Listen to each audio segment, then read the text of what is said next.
Hi, I'm Donna.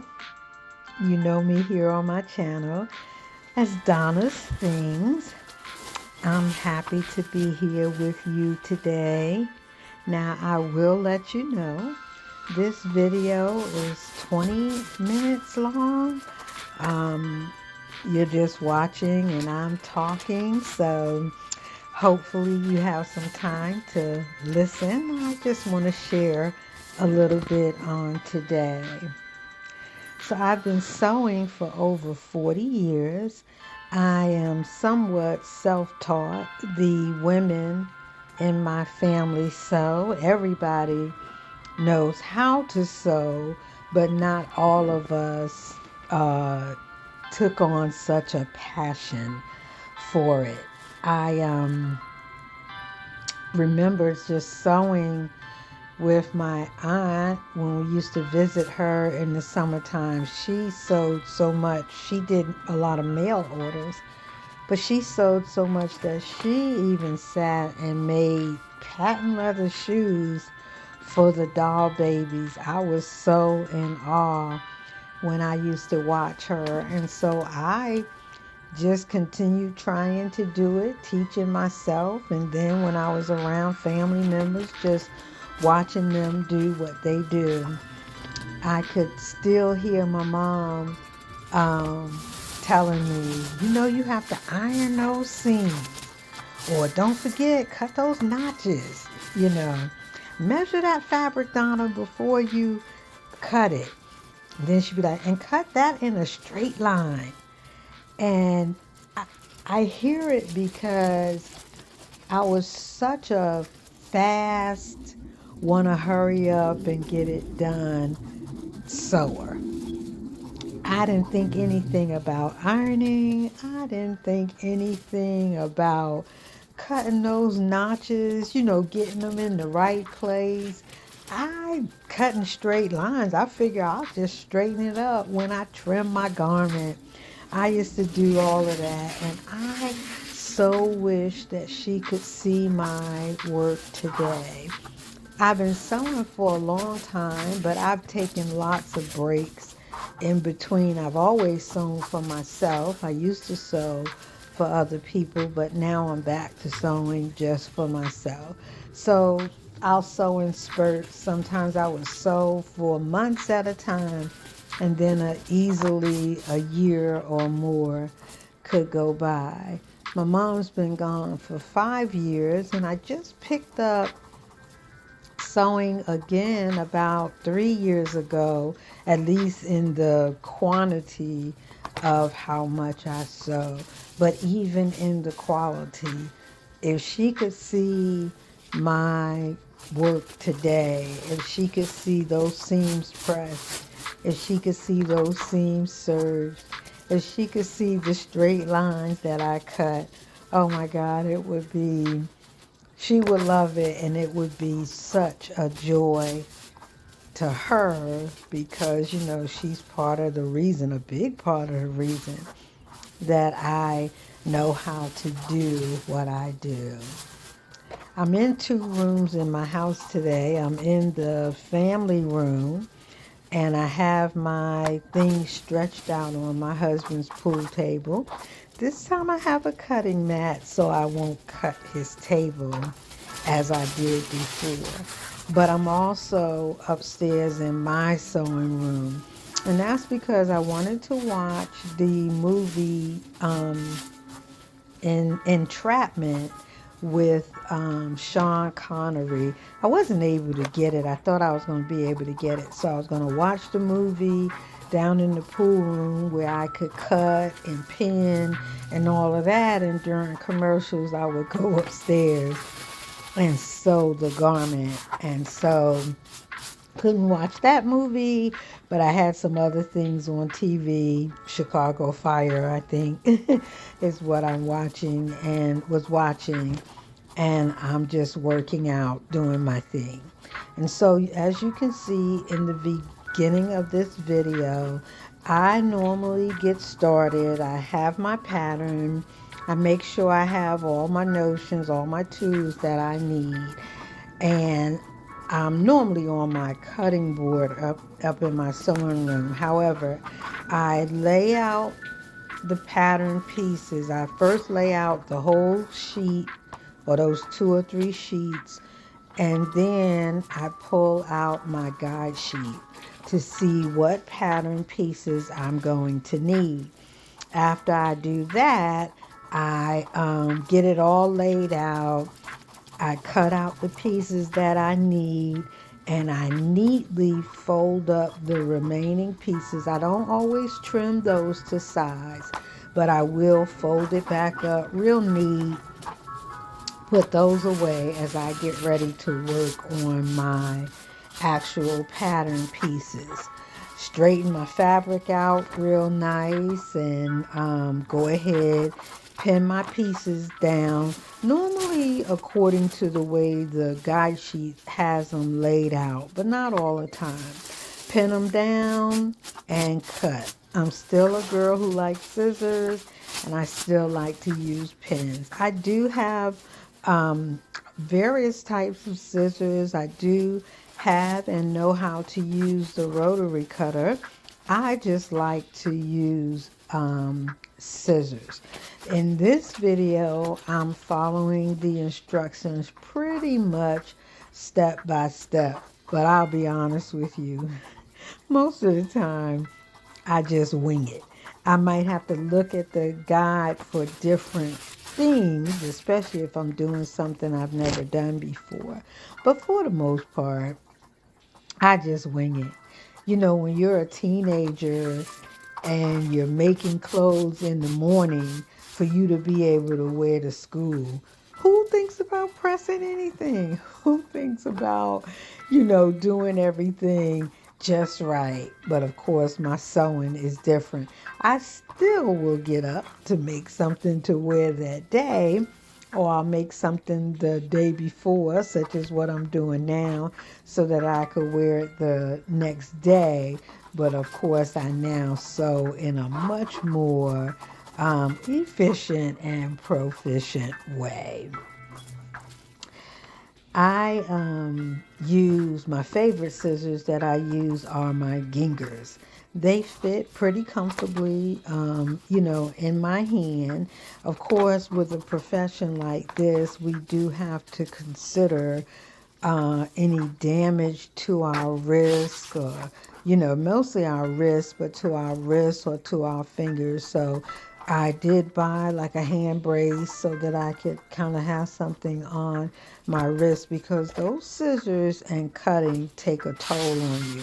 I think the rotary cutters may be a little bit better for that regard, but I just like sewing with cutting with scissors. And like I said, my main scissor are my Gingers.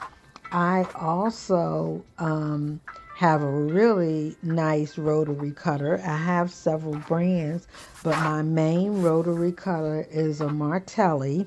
But I use my rotary cutters when I'm quilting and every now and then for sewing. What I am looking for is 2 things. I'm looking for some electric scissors. The lady was using some when I was in Joann's, and oh man, it brought back such a memory, because my mom always had electric scissors. I did learn to use them, and I had them in my early sewing days. I don't know whatever happened to them, but I would love to buy another pair. Probably got to teach myself again how to use them, with some control. So if anybody knows where I can get some electric scissors, please let me know so that I could order myself a pair. The other thing I'm looking for are some silk pins. I am so bad with removing my pins as I sew my garment along. I'm learning more and more to use the clips, because you have to move those.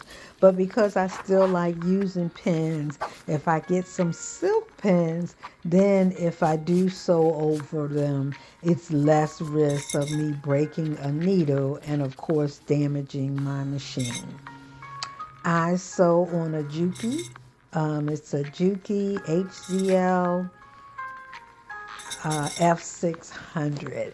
And so I certainly don't want to have to replace that just because I didn't remove a pin from my garment while I was sewing. I do sew more than one thing at a time. It can be 2 to 3 things that I'm working on. And if I'm using the same color threads or something, I will go ahead and work on all 3 of them at the same time. I was sitting in church and before church started, I'm sitting there kind of just looking around and I began to smile. And if you're a sewist, seamstress, modist, whatever, your title is for yourself, you can probably relate. I look around and I'm like, wow, everyone in here is wearing some type of clothing. And when I look at the clothing, I'm like, wow, again, because all of those garments were made by one of us. Whether it's across the country, if it was right here in Virginia, if it was in New York, if it was in the Carolinas, wherever that garment may have originated from, one of us made those clothes. And I'm like, wow, that's like, you got to be a sewist to understand that. But it just put a smile on my face.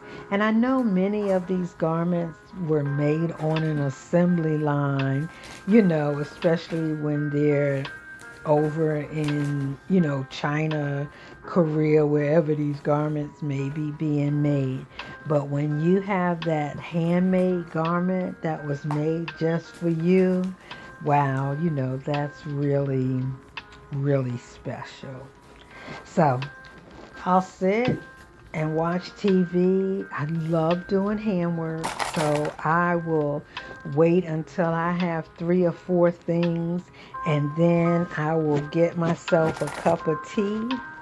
I'll get all my, my needle, my thread, everything I need, and I will set myself up a little station in whichever room I'm in, watch a little TV, and sit there and do all of that handwork. And that's what I'm doing today. I'm making this cardigan, but I will be wearing it to church tomorrow. I know, well, it's a interlock jersey knit, so it's not heavy, but it is long sleeve, and it is a cardigan. But that air conditioner is on at church, so I'll have on something sleeveless underneath it, but I will have my sweater on, my cardigan on, that I am making right now. And of course it'll be good for my arms and stuff. So I love to sew. Many people have a passion for a lot of things, and that is one of my passions. If you watch my videos or are going to watch my videos, you find that my big thing that I talk about all the time is helping people. So I've been making a lot of clothes because I have this newfound joy for what it is that I do. And so I see a pattern that comes out, especially if it looks like something that's challenging. I'm going to get the pattern, I'm going to get some fabric, and I'm going to go ahead and make it. Now, while I'm not sewing for other people, if there is someone that's my size and they can wear the garment and I haven't made it specifically for me, of course they are more than welcome to it. I love it because they get the garment, but also to look inside and to see those French seams, or to see those seams that are serged so nicely, and those seams that are laying open just flat because you ironed it and you steamed it, or you used your clapper, or you used your hand. My mom would be totally surprised that I have all of those tools and my seams and my curves on the arm, on the sleeves of things that I make. All of it just, just looking so nice and so professional. And then you get to throw or to iron on or to sew on that label. That label that says Stitch with Love, or that label that says Handmade with Love, or that label that says Handmade by Donna's Things. I found one of my mom's labels. Of course, this label has to be 50 years old. And I was going through some really old things that I was keeping, and one label was there, and it said fashioned by, and it had her name. Well, of course, it was super, super, super touching to me. So I ordered some labels. At that time, I used Wonder Label. I think that's the name of it. And I do have some tags that say fashioned by Donna's Things. It's just so touching, those memories I have of her sewing or me sewing and her fussing at me the way I was doing things and stuff. So it is a great love for me. It's a passion. I will sew for my husband, but not very much, very little in fact. I did make something for my son. He's like, no, I don't want you to make anything. But I made him a blue velvet hoodie, a male's hoodie, of course, and that thing is super, super sharp. And so I know when the fall gets here, he'll be wearing it once again. And the label I put in his jacket is just this little teeny label I bought from one of the vendors at a quilt show. And it says, "You can't buy this." And truly, truly, you can't. So, all of you who are out there that support sewists, or you are a sewist or a crafter yourself, you can relate to exactly what I'm saying. I love to sew. I do it with such a passion. And now the art, the work itself, is being displayed in the garments that I make. And no, you can't buy this because it was specially made by me. So I just thought I would share that with you on today. Um, I don't know if there's any benefit for you out of it, but just so that you could know when you watch my channel, when you watch Donna's Things, you know that you are watching someone who really, really, really takes the time and cares about what she is doing. And even so, very thoughtful about who's going to wear this garment, because you can know that I'm not just spending money, wasting money. People will be able to wear these clothes, um, you know, one, have something nice to wear, but two, it's a smile for me. What's important to me is serving. I like taking care of people in one way or another. And so if my sewing um, gift, skill, can be a blessing to someone, then that's exactly what I want to let it do. Because when I use my gift, the gift that God gave to me, the skill that my mom, my aunts, my family showed me how to turn into an art, and it can bless somebody, then I know that God that I serve is then being glorified from what I do. And that touches my heart, and that really, really, really pleases me. So I appreciate you watching. I appreciate your time that you take. And if you are a new sewist, there are a lot of videos out there, but go ahead and do what you have to do. Do it with pride. Do it like a professional, but have fun doing it. Thank you so much for watching. Bye.